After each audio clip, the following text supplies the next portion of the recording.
Funding for This Is Nashville comes from you, our listeners, and Music City Prep Clinic, Nashville-based provider for PrEP and offering comprehensive sexual health services in an environment designed to be safe, professional, and shame-free. Learn more at musiccityprep.org. I'm Khalil A. Colonna, and this is Nashville.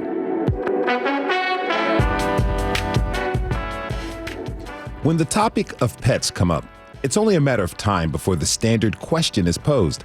Are you a cat or dog person? Me? Well, while I like dogs and we get along great, I really love cats. I love them so much, I recently became a single dad, 3-cat household. Yes, it's never a dull moment at my house. Later this hour, we'll invite folks from both camps, cats and dogs, to share their stories about what pets mean to them. We'll learn how caring for dogs changed one man's life and meet a few folks who have dedicated their lives to caring for and finding the perfect forever homes for our four-legged friends. But first, the fastest supercomputer in the world lives right here in Tennessee. And if that sounds like science fiction, well, it's not. A new machine at Oak Ridge National Laboratory, about 2.5 hours east of Nashville, runs on such high speeds that it can, get this, perform more than a quintillion calculations per second. What does that even mean? Joining us to answer that and more is WPLN News Director Emily Seiner and Justin Witt, the director at the Oak Ridge Leadership Computing Facility. Welcome to you both to This Is Nashville. Justin, let me start with you. Confession, I really geeked out preparing for today's show, and I read about this new supercomputer, Frontier, the world's first exascale computer, and it has 1.1 exaflops. Okay, what are exaflops and exascales? Good question. Before we start, thanks for having me to talk about Frontier today. So an exaflop, exa means, is a number. It's 1 with 18 zeros after it, so a really large number. Okay. And flops stands for floating operations per second. But these are basically just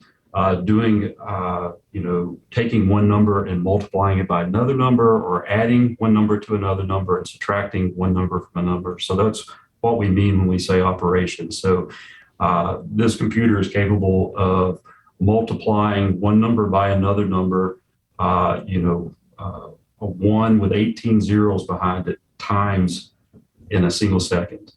Wow. Which is pretty amazing. That is very amazing. So apparently it would take the entire population of the Earth more than 4 years to solve what Frontier can do in 1 second. Justin, is that correct?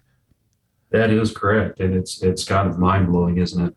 Very, very mind-blowing. I mean, why on earth do we need this kind of computing power? So, there's a wide application space here.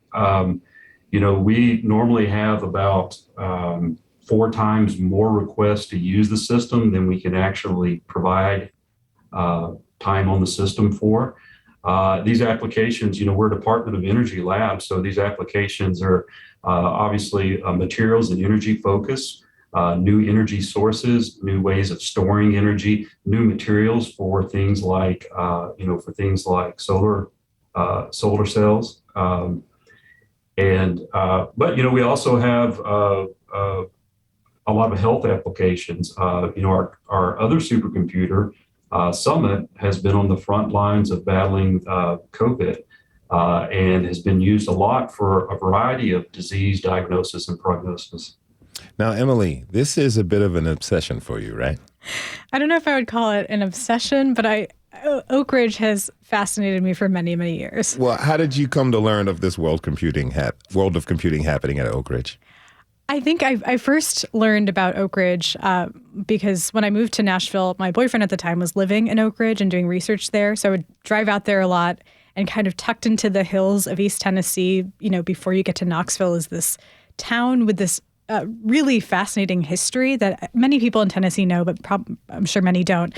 Oak Ridge was founded as a top secret government facility where uranium was enriched for the atomic bomb during World War II.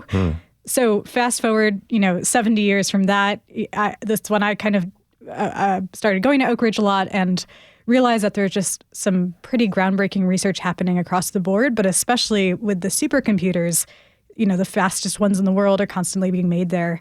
And it just really captured my imagination. So have you seen a supercomputer before?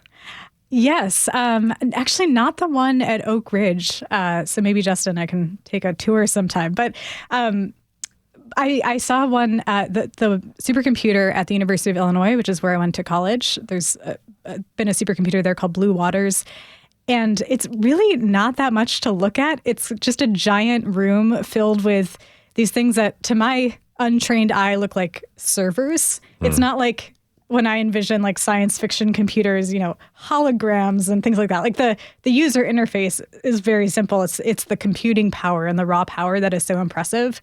And one of the things that I learned really early on as I was doing reporting on the supercomputer at Oak Ridge is that the iPhone that we have in our pocket today, this was actually 2014, so several years ago, but the iPhone that we had in our pockets was faster than the fastest supercomputer in the 1980s. So Wow. These are huge, mega scale physical machines, but over time they get smaller and smaller and smaller, and the consumer products get faster and faster. Wow, that's interesting. I want to talk about that a little bit later. But we pulled a clip from way back in the archives.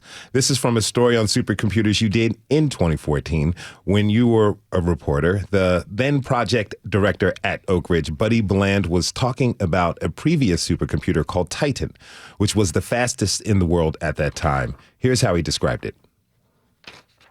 You walk into the computer room and you have a computer that's the size of a basketball court, and it makes as much noise as a jet engine, and it uses as much electricity as a small town. It's almost feels like it's alive, and that it has kind of a heartbeat and a pulse. Okay, as much energy as a small town, that's a lot. Is the energy consumption for these machines a concern for you, Justin? Yes, it is a concern.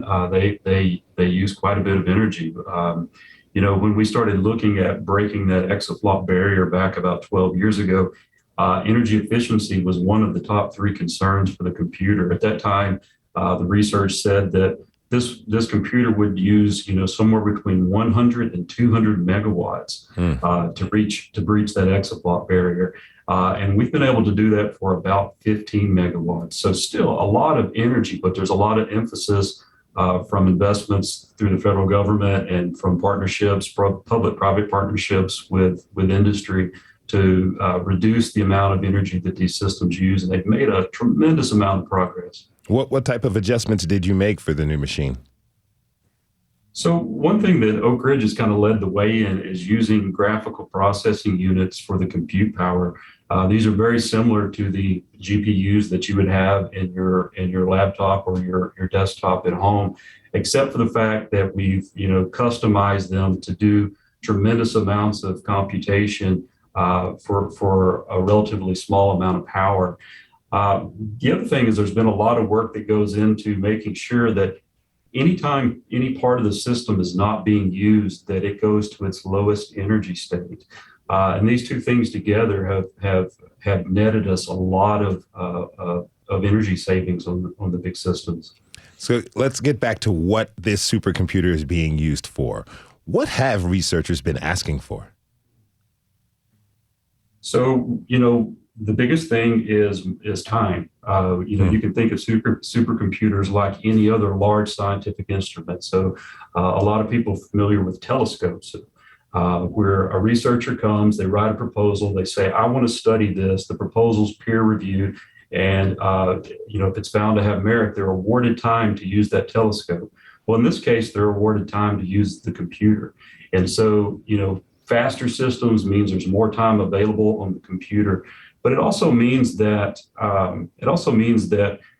that scientists can tackle bigger problems.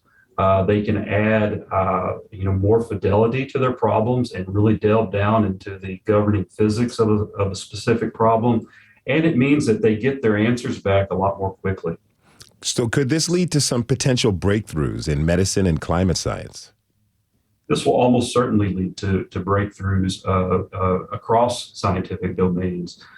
We have a lot of researchers currently using the computer to look at, climate modeling, weather modeling, but also, as I mentioned, in the health regime, we have one research team that's using these supercomputers to ingest pathology reports and to look for inferences across such massive amounts of data that no human being can actually ever make these connections, but a supercomputer can. I could only imagine the kind of security concerns around this. How do you protect it from malicious software and viruses? Well, that starts in the design phase.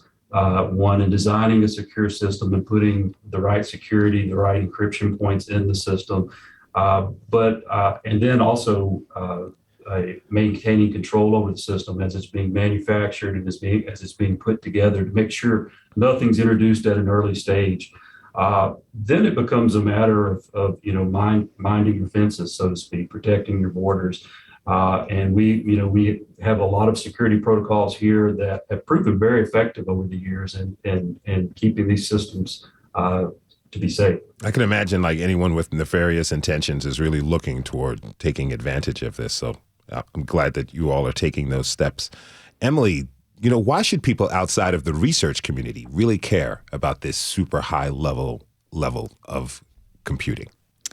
I mean, I guess for one thing, if you're a nerd like me, you will just find it fascinating to learn about what they're doing. But I'm in the same boat with you. Yeah, even more than that, I mean, these are government-funded machines. They're very expensive. This is taxpayer money. Like, I think that's kind of a reason to care. The discoveries that come from it have very practical applications for our lives.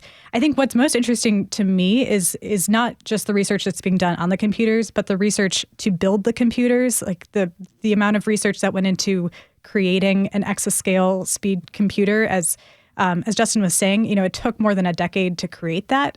And it's that kind of computing machinery that will later become something that consumers can buy after a certain amount of time. Wow. That's just to think about the future 30 years from now, to have something that fast in my hands. I don't know if I'm ready for something like that. But this has got me thinking about global competition. Justin, are there other countries who are working to have the fastest computer in their borders? Is there like some sort of arms race of computing going on? There certainly has been. Pretty much every country in the world at this point recognizes the value of computing to economic competitiveness. We like to think that in the modern data deluge, that the person that can learn from their data, or the country that can learn from their data the fastest, is the most competitive. And these supercomputers have played a big role there.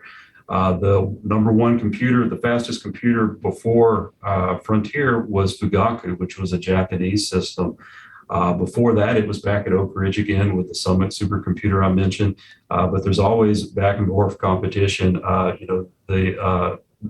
China has been a major player in supercomputing in recent years. That is Justin Witt, the director of the Oak Ridge Leadership Computing Facility. He was joined by WPLN News Director Emily Seiner. Thanks to you both for being with us today. We've come a long way from floppy disks, I can tell you that much. We have to take a short break. When we come back, we're switching gears. It's National Pet Appreciation Week. First up, cats. Tweet us a photo of your furry family member at This Is Nashville. We'll be right back.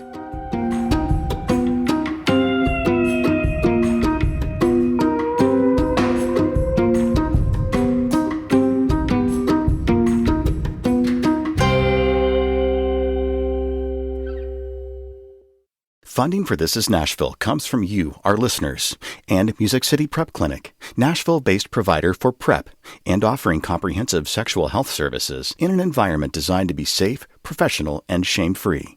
Learn more at musiccityprep.org.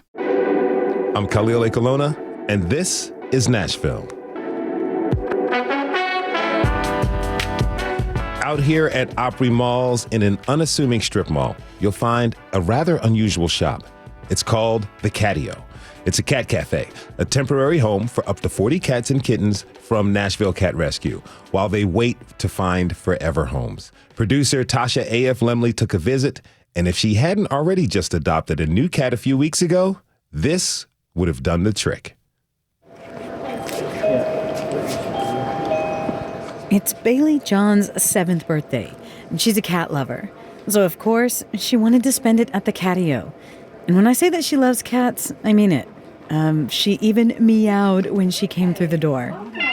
There you go. Yes, that was Bailey, I swear. Her whole, everything, her birthday theme is always kitties. Everything's kitties. Kitty pajamas, kitty bedspread, everything. She loves kitties. That's her mom, Ashley. Bailey wants to be a veterinarian or some kind of naturalist when she grows up. So this is a big treat for her. Her dad's allergic, so she can't have a cat at home. The catio is not an ordinary shelter experience. It's kind of like a large living room or a loft apartment. There's space for interacting with the cats and letting them run around. There's chairs and tables for the humans, and for the cats, let's be honest, it's all for the cats, really. Toys cover the floor, there are climbing areas and tunnels, and holes in the wall where the cats can get away for a bit. What do you see in there? There's some painting stuff. And I see the kitty in this little pot thing. Oh, it's food. So there's food in there? Yeah. Okay, I'm gonna get down. I gotta see. Oh. Well, let's shine a light in there. Let's see what we can see. So cute. And then there's a little over here, which is the ends of the box. And then, wait, there's 2 boxes. Oh, he's coming back out. There's even cat TV. We also have cat TV playing for them right now, so they can hear the birds and act like they're looking out a window. Although we do have a big front window in our sunroom in the catio area there, so they can get some fresh sunlight and see strangers walking by outside. That's Jennifer Hartman, one of the catio employees. There's a lot of cats in one place, but Jennifer knows who's who. We have a big cardboard scratcher that we've got one passed out kitty on. That is Rebecca. Hi, Bree. It's a little skewed to the side, so that's why her name is Snorkel. And then we have a new Siamese kitten, I think named Pearl. We're still getting to know these new ones. So this is Smokey over here. Rennie is one of my favorites. She's just a year-old little girl, and she likes shoulder rides. And right now, we have our longest resident here so far is 2.5 months. That is Astric. Astric has a small, crooked tail that curves inward. She's nervous, but she's starting to be a little sassy. She's getting used to the place, learning to socialize. The catio's been helping on that front. But the cats aren't the only ones who benefit. You can lounge with the cats. You don't have to adopt. Just spend some time with them and get that serotonin level going good. People told me it's the cheapest therapy in town. I agree with that. It's great to work here because you get to deal with the cats all day long. It's very nice. You don't have to be planning to adopt to visit the catio. You can just hang out with the cats or sign up to volunteer or even foster. Joining me now from the catio and Nashville Cat Rescue is Brandy Yates. Brandy, thank you for being here. Thanks for having me. So along with us is a VIP, a real one, Doodle. Doodle, welcome to This Is Nashville. Say kitty, kitty, kitty. Say nope. Brandy, tell us more. Tell us more about Doodle. So Doodle actually was a TNR with one of the fosters. She came with her mom and her other 2 siblings. Super skittish at first, but now coming out and about. The other 2 siblings have actually been already adopted out. Okay. Doodle, we're still waiting. She's had some suture issues from surgery, so we're still trying to get that cleared up. She's such a pretty one right there. A little Russian blue, so super sweet and gentle. Okay, I'm a cat owner. I have 3. Gary, Lisa, and Sheila. And I actually adopted Lisa and Sheila from the catio about 2 months ago. Really? Yeah. What was their names? Nala and Ricotta. Nala and Ricotta. Gosh. Yes. And, I wasn't really planning to go home with 2 cats. My idea was to go home with 1. And my boss was intrigued and also low-key concerned when I was suddenly a single dad of 3 cats. And I have a question for you. Does this happen a lot with people? Do they come trying to get 1 but end up with more? Well, they come not expecting to take any home, and then they take 1 or 2 home. Okay. So, and then we have some that are bonded because, of course, kittens are like kids. They need a friend, and that's when you have a kitten, you really need a friend with the kitten. So otherwise, they're the terrible little crazy cats that tear up everything. So we always recommend with kittens, you need a friend just because, they get bored and they are nocturnal and they get in trouble at nighttime, then parents can't sleep, and so. Oh, yeah. I often hear the cat Olympics happening at 2, 3 a.m. It's like the WrestleMania in my house sometimes. That's something. So I noticed that you all have cats with special needs at the catio. We don't really have them at the catio with special needs, I'm actually the special needs foster for Nashville Cat Rescue. Okay. I take home all the ones that are, I would say if you want a cat that's not normal, come to my house, because I have paralyzed cats. I have cats that can't use the bathroom. You have to physically make them pee. Cats that neural issues from FIP, tripods, one-eyed cats, just at the catio, we'll take the one-eyed cats and the tripods because there's no actual daily maintenance on them or care for them. They do still consider them special needs, though, because they are missing a limb or an eye of some sort. Why is that so important to you? Because nobody wants the special needs. Nobody wants to, who wants to, like when I travel, I take my special needs with me because they have to pee and I have to make them pee, and they kind of poop whenever or wherever they feel like pooping because they can't feel anything, and nobody wants them. So I take them. Somebody's got to love them. You got to love them. So. Yeah. But it's a lot of hard work and it's a lot of dedication because it's not that one-time vet visit and then you're done. It's multiple, vet visits. There's one cat, Ellie Mae. I had her. She's a self-mutilator. She was at the vet every 3 times a week at Apache. So I'm driving from Mount Juliet to Apache 3 times a week. Because she literally just mutilates herself. So she got adopted though. Yay! Yay! So let's talk about fostering. Some people think that adopting 1, or in my case, 2 cats helps places like the catio, but fostering offers a little different sort of help. How does fostering really help out rescues like yours? Well, there's so many cats that are just outside and strays, and it's kitten season right now, and it's kind of a nightmare. In Nashville Cat Rescue is getting 40-plus emails a day of, I found this cat, I found this kitten, can you help? Just because you can't adopt one and keep one, you can still help by just fostering it and taking it in for the couple weeks, or months to get it vaccinated, wait till it gets spayed and neutered, and then, send them to the catio and they get adopted. Fostering is huge. We are desperately in need of so many fosters right now. All right. We don't have any, and the cats aren't stopping. No, they're still coming. They're not going to stop. It's a part of life. So anybody listening, just know that fostering is hugely important right now. And all the bills are paid for. You literally just have to love them. And Nashville Cat Rescue provides all the food. They provide the litter. They give you the teaching, the knowledge. They give you everything that you need. You just have to love them. Well, Nashville, you heard that. It costs nothing to love. So let's go ahead and do that. I'd like to introduce my next guest. Laurie Green is the founder and director of Safe Paw, or the Southern Alliance for People and Animal Welfare. Laurie, thanks for joining us. Thank you. So I see you're here with a little furry friend, Oliver. Oliver came when he was abandoned in a neighborhood, and some people doing TNR kept trapping him. And the neighbor said, well, he's owned. And the owner said, we don't want him. So they took him in and called me because he is the poster boy for the cat that no one wants. He's an adult. He's a black cat. But he is a perfect cat. He is chill. He is loving. He is sweet. He literally is a perfect cat. He looks like a smaller version of my Gary. Really? Yes. And he's calm and let you hold him. Oh, I just want to grab him right now, but we have to do the show. So, you at Safe Paw, you work at taking care of pets and people, specifically the unhoused community. Yes. How important are pets to our unhoused neighbors? There's really no difference in the importance to those housed and those unhoused. It's unconditional love. It's just harder when you're not housed. Obviously, in the summertime, you start with external parasites, with fleas. And it's just when you have no money, you have no transportation, it's very hard to be a pet parent. That's where we step in. We first start with getting them spayed or neutered because that is critical. Get them vaccinated, get all that done. But then we stay with people. Every year we'll take them and get them vaccinated, especially people that get housed in subsidized housing. You have to recertify for that apartment every year. And part of your recertification means that your pets are up to date on flea prevention, on shots. So we help people with that.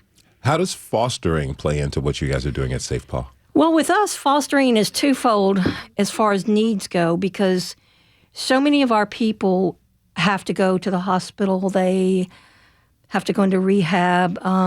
They may need to go into the hospital for a while to get their meds back centered where they can enjoy being in their mind.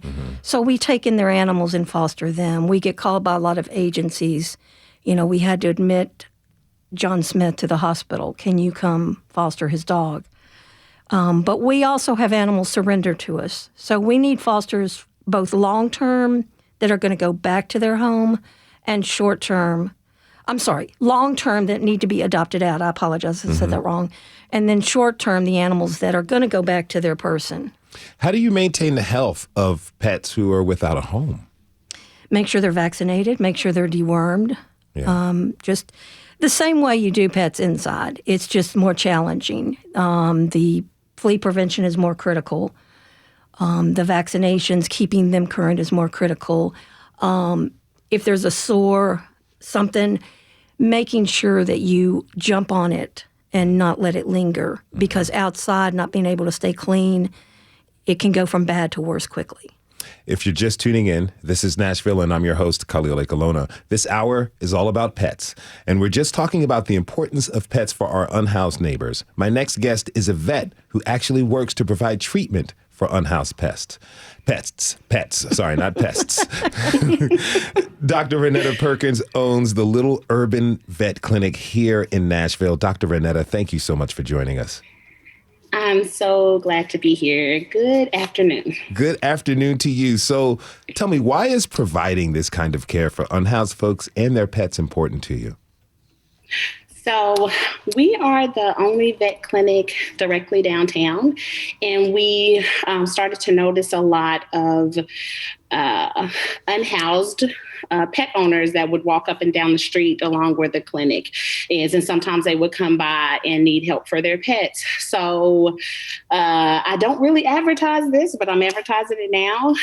Typically, we have a policy that if someone comes to us that does not have a home and they have a pet that needs care, if they can provide the office visit, we will cover the cost of care. So we've had pets come in that have been injured. So there was a dog that fell from some scaffolding down an incline, and the owners came here and we changed the bandages for them. We gave them antibiotics and pain medication. So we provided the care as long as they could show that they genuinely were going to care for this pet. So it was important to them. So it was important to us. And that's just really important to me because I want them to be able to keep their pet, and I don't want their pet to, truly become homeless and for that person that needs that pet for their well-being to have that relationship break down. Well, so keeping that pet healthy is important for us. What inspired you to become a vet? I have just always loved animals, a love for medicine and people. So I'm very much people focused in my clinic. We really want them to feel like they can trust us, and that is the best way to encourage them and help them provide the best care for their pet if they have a great relationship with us, the owners. So we definitely, the people are important to us. Now, correct me if I'm wrong, but you're the only Black woman who owns a veterinary clinic in Nashville. Is that right? That's correct. I am. And I opened up my clinic in the beginning of 2020, so right before the pandemic. And the community has really responded well to us. We've had lots of, we're just doing really well. And I just appreciate the love. And it was important to me to make sure that I'm representing and showing I actually had some students come a couple of weeks ago from a Montessori school, a couple African-American children, and they just wanted to see what it looks like. And I didn't have that when I was a kid.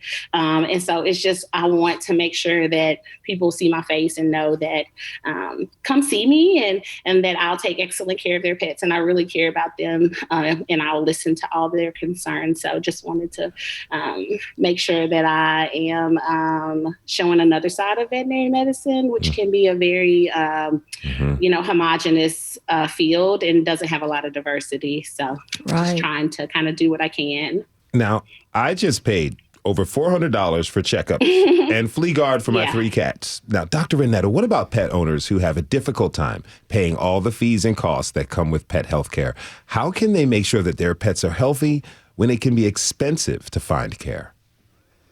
So it's kind of twofold. So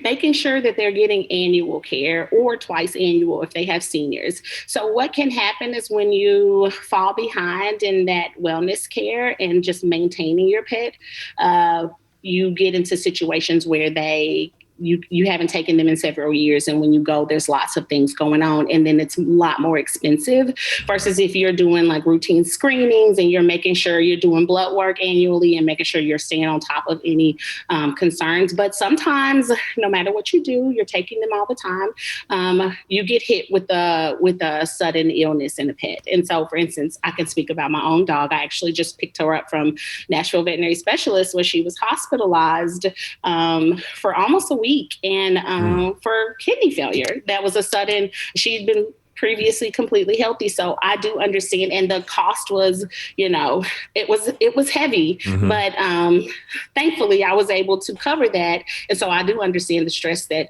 clients, what happens to them when they are distressed about the bill.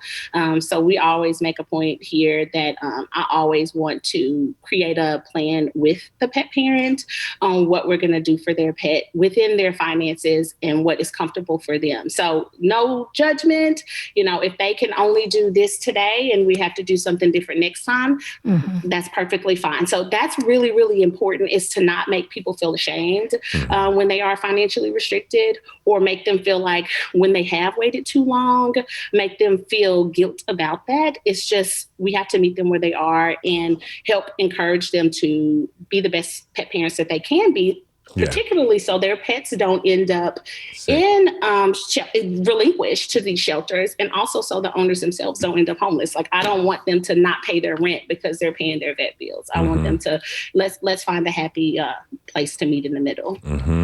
Now, Brandy Yates, you work with Nashville Cat Rescue. Can you give us a sense of how many cats here in town need help right now? Oh, my Lord. It's endless. We need the supercomputer from the first point, from the first segment, to help us figure that out, I imagine. Yeah, I mean, like I said, they get about 40 plus emails a day on, it could be an adult, it could be a litter of kittens, it could be a pregnant mom. I mean, and that's just Nashville Cat Rescue. That's not all the other rescues out there that are trying to intake. Yeah. We had somebody call the catio this morning and begging for the catio to intake a cat, and we're not an intake. We're an adoption facility with Nashville Cat Rescue. And she said she's called 25 rescues and everybody's saying they're full, because everybody is full right now. And that's, if we don't have fosters, we can't do intakes. We get about the same number of calls. Yeah. So, I mean, fosters make rescue life amazing. If we don't have the fosters, though, we can't save any more animals. I always say that fosters are the bridge between an animal being surrendered and an animal finding a new home. You're that bridge that gets them across. And without you, they stay on the other side. With you, they can cross over into a permanent home. We can only do so much. We can get them adopted. I mean, at the catio, we've adopted close to 2,500 cats in 2.5 years. Wow. Fully vetted, 100% vaccinated. That's a lot of cats. But I do know that I have come across some people that have said, we don't want to adopt from a rescue because we don't want y'all, because they think we're profiting money. We're not profiting money. We're probably, if the cat gets sick in the process, then we're actually losing money, and our adoption fee is only $125. You can't even get your cat spayed for $125. That is Brandy Yates from the Catio. She was here with Doodle. Also joining her was Laurie Green, director of Safe Paw, here with Oliver, or Ollie, as I like to call him. We were also joined by Dr. Renetta Perkins of the Little Urban Vet Clinic. And I can't wait to meet Dr. Perkins. I've been waiting to meet her. Well, I'd love for you to come by. I am. I'm going to. What is the best time, Dr. Perkins? You can call me literally anytime. Okay. We have a text line. If you kind of have a busy schedule, you can text to 615-601-1901. Literally anytime. And we're going to let you all handle that. Thank you so much. I'm going to come see you. I'm so glad that we were able to make yet another connection here at This Is Nashville. Thank you all so much for being on the show today. Thank you. It's been a pleasure. Thank you. After the break, it's going to be all dogs. We'll learn how caring for dogs changed one man's life and how being a geezer guardian can help bring you happiness. Don't forget to tweet us your favorite stories about your pets at This Is Nashville. We'll be right back.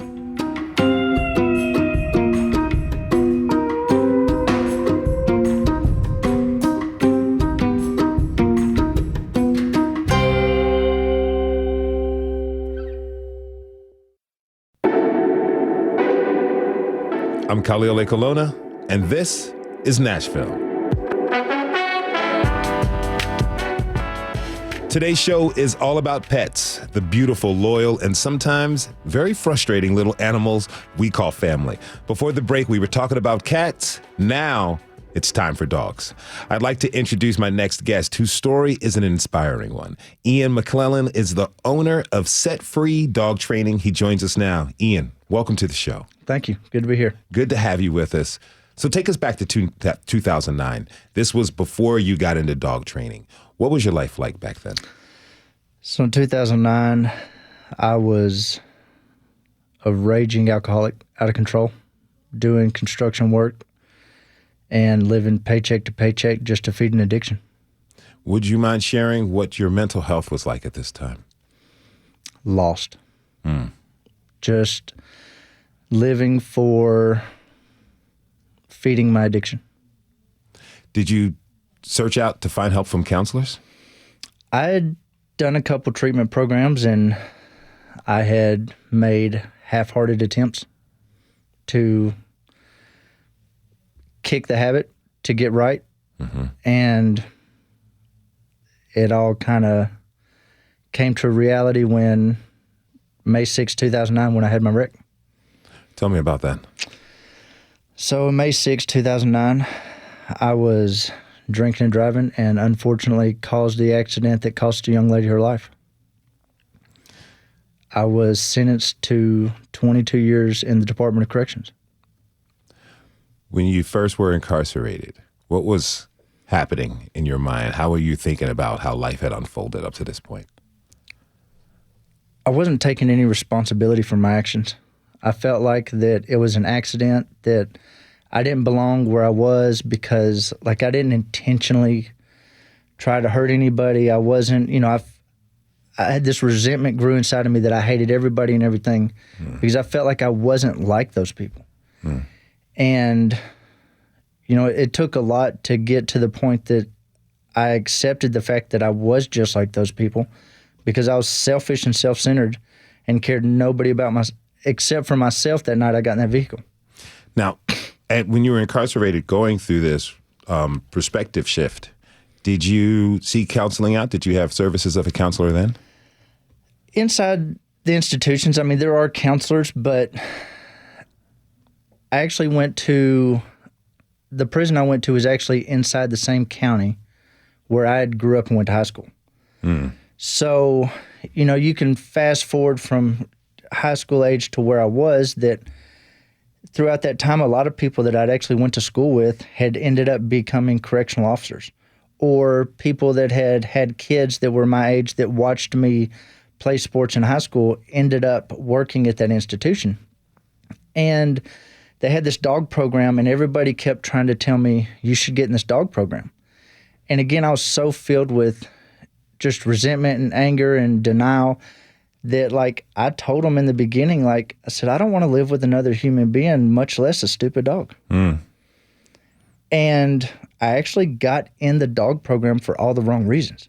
What reasons were those? Well, I was getting up at 2 o'clock in the morning to go make oatmeal for 1,500 people that I couldn't stand, and these guys were getting to go work out anytime they wanted. They got to go outside when they wanted. And I kind of thought, okay, hey, can you get me in that dog program?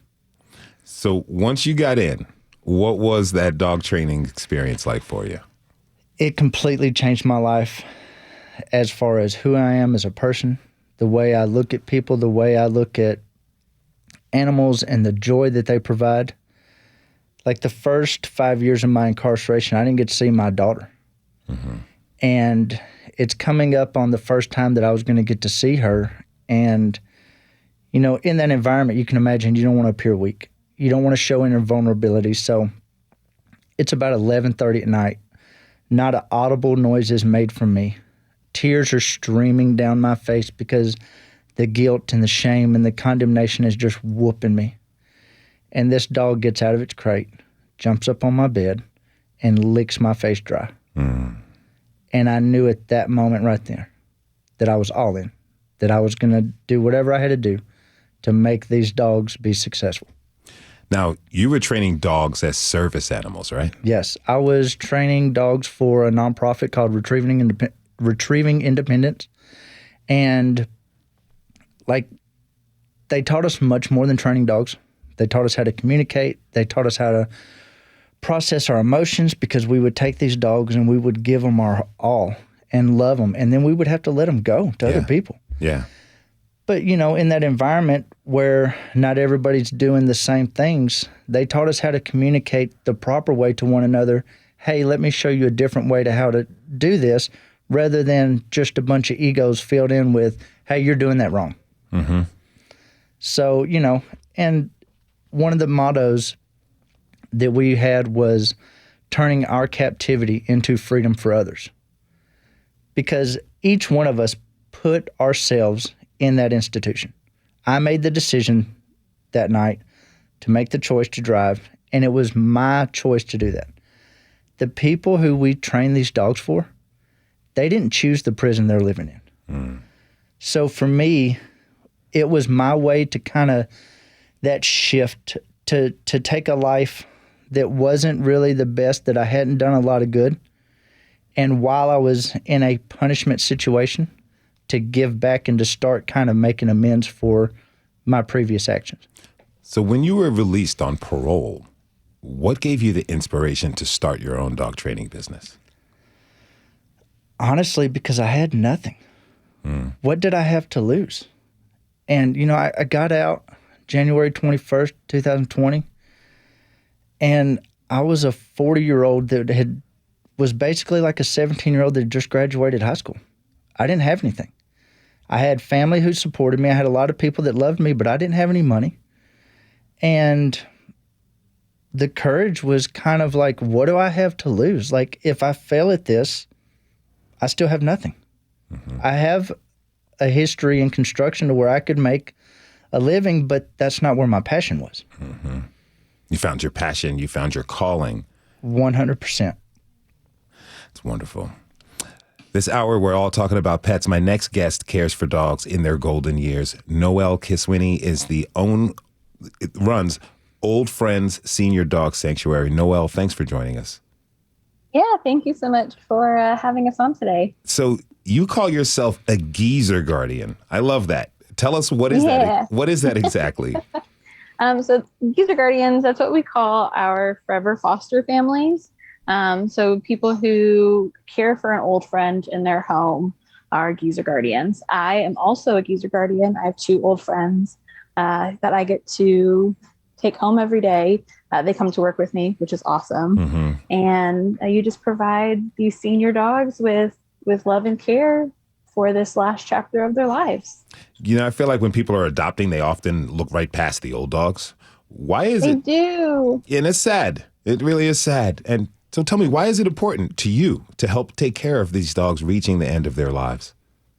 We see it here all the time, these dogs that come in and they're either found as strays or their owner surrenders.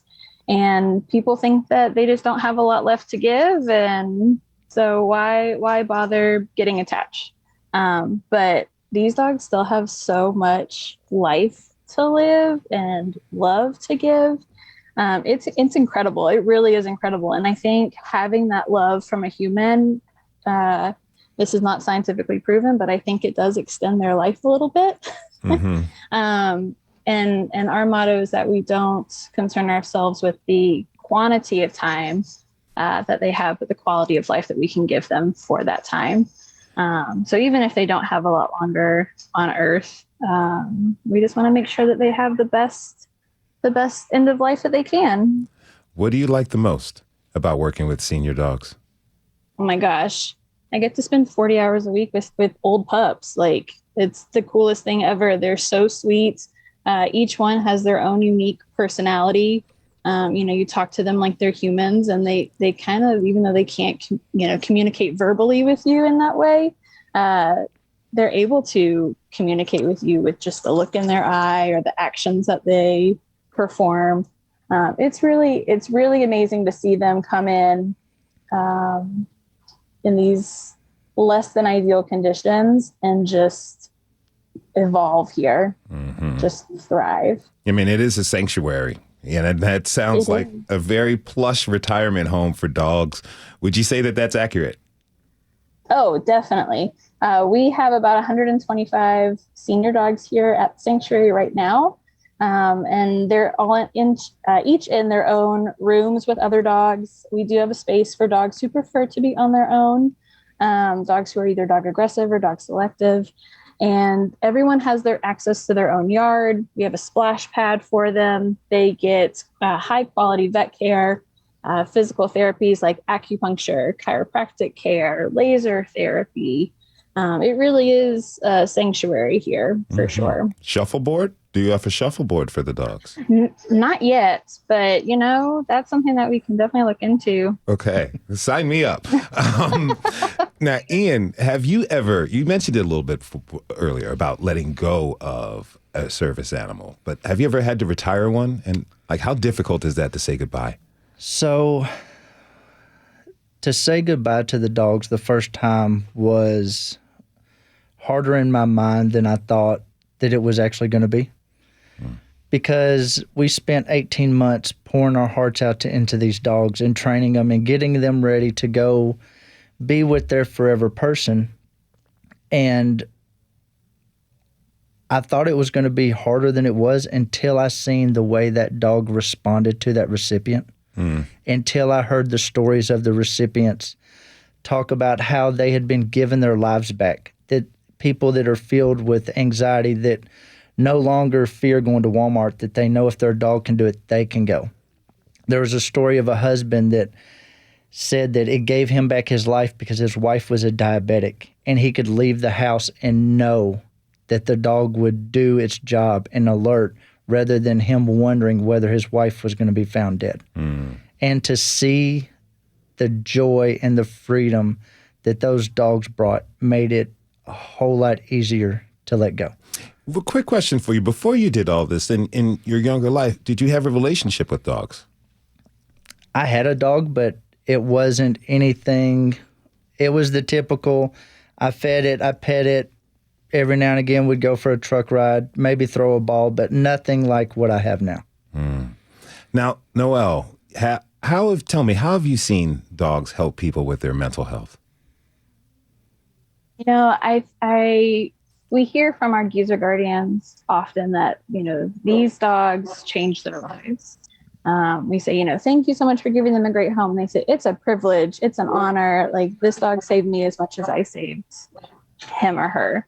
And I really think that just having that companionship, we see so much in people, the joy that it brings them, to be able to give our senior dogs a soft place to land and really just help them both out. It's really a symbiotic relationship there through the end of the dog's life. Got a couple minutes left. Ian, what do you want people to know about what animals and pets can do and bring to our lives? So for me, I try to live my life as much like a dog because they enjoy the moment. They don't hold resentment that you accidentally shut their tail in the door, that you forgot to feed them because the kids were going crazy. They're happy to see you every time. And for me, dog spelled backward is God. And for me, it's the closest thing to unconditional love that we will ever experience on this earth. And I think that's why they are man's best friend. Noelle, same to you. What do you want people to know about how animals and what they can bring to our lives? Oh, goodness. I would say just if you're looking to open your home to a dog, don't overlook the seniors. They still really do have as much to give as a puppy.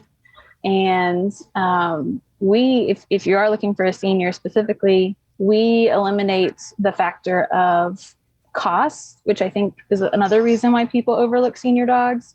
We cover all medical care for the rest of the dog's life. So it's really not a reason not to take in a senior dog. We take care of that. All you have to do is provide the love, and they will do that to you in return. unconditional love, unconditional patience, and unconditional adoration. I want to thank you both for being with us. Noelle Kiswini is with Old Friends Senior Dog Sanctuary. She was joined by Ian McClellan of Set Free Dog Training. Thanks to you both for being with us today. Really appreciate it. Thank you so much. Thank you, guys. We want to thank everyone who tuned in this hour. Tomorrow, get ready for some hot chicken. Are you hungry? Because I am. Tune in.